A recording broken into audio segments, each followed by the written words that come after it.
Hello, my name's Grace, and today I'm using this video more as a mental exercise for myself because I've been reading books such as The 4-Hour Workweek, Think and Grow Rich, and of course Atomic Habits. I want to use the habits that these neuroscientists have proven to keep you disciplined, to keep you moving towards your goals, and I want to use all this and I want to give a more direct manner on how to improve your artistic life.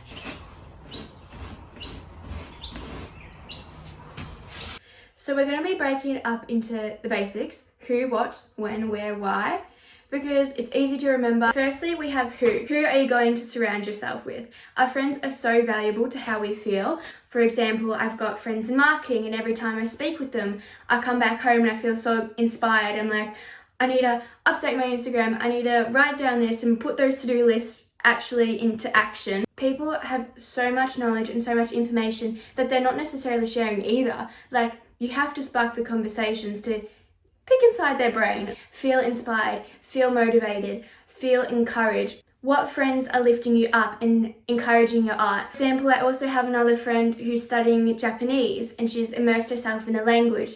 And after speaking with her, I come home wanting to go to my French dictionary because I'm learning French. Art can be a lonely thing sometimes, so I think it's so important that we get different perspectives from different people on not just the artwork itself in the end, but also the process of it and how you're going with things and what you're thinking. The next section is what. So what do you actually want to be painting this year? What do you want to be working towards? For me, I want to work towards art markets, selling my art in a more organic way, reaching out and connecting to local people. That means I'll be spending more time in the studio and maybe thinking more carefully about what canvases I'm painting on if I want to have something that's more professional or something that's more of a higher quality. So these are sort of things that I'm thinking about. What do you want to achieve this year? Do you have a goal that you're working towards? Or is it, what are you going to paint? Are you going to be painting more landscapes, more portraits? And think about when. There are many factors that can throw us off. We can plan to do a plein air painting outside and then suddenly we got to it at 1 o'clock and now the sun's on our back burning us. So we go inside, we kick it off for the day and we say, that's all right, I tried. But if we kind of plan to do that in the morning, when in the week are you going to paint? Once you have a plan for when in the week you are going to paint, you can do your prep beforehand. So you may not be thinking that you want to actually do the physical action of painting today. Although you may want to be doing something that's going to work towards your creativity, you can, say, the day before painting a big painting, prep the room, clean the room, put the sheets down and get ready. So when the next day you come through, it's all there for you. All you have to do is sit and paint and your mind is solely focused on painting. I think that planning out when you're going to paint was a little bit unconventional for me for the last few years because I would paint off of feeling because that's very much how I felt.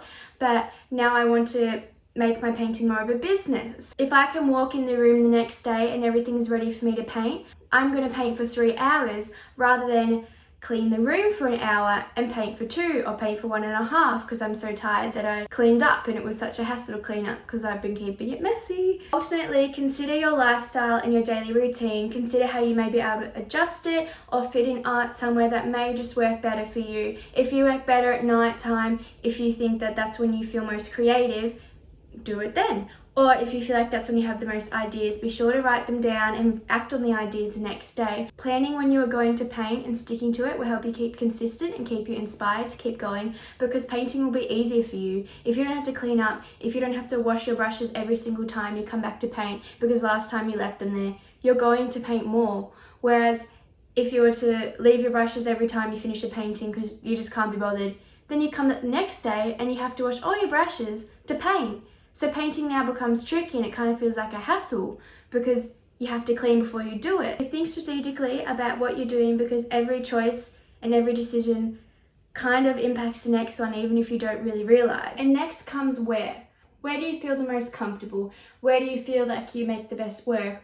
Where would you like to work? So for me, I want to prioritize time where it's quiet because so often I'll be listening to podcasts or YouTube or Netflix and I'll become very distracted and I won't have time to sit in my own thoughts and have new ideas. So where do you want to create? I want to separate my art from distractions. So for me, that may mean that I'll be scheduling time to go outside where I can't even see my screen, where maybe I'll be more inclined to listen to music or just listen to nothing. Think about what you want, what state of mind you want to be in, and reduce the outside distractions, reduce the things that you don't want.